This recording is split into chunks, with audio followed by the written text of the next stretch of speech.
Unterstützung bekommen die Grenadiere von einem zweiten Trupp aus der Luft. Im 18 Meter langen Cougar-Helikopter treffen die Soldaten die letzten Vorbereitungen.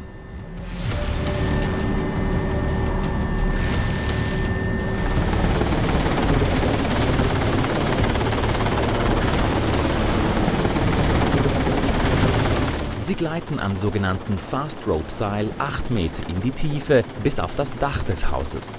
Das Abseilen aus Helikoptern ist eine Aufgabe, die in der Schweizer Armee nur Spezialkräfte wie Grenadiere übernehmen dürfen.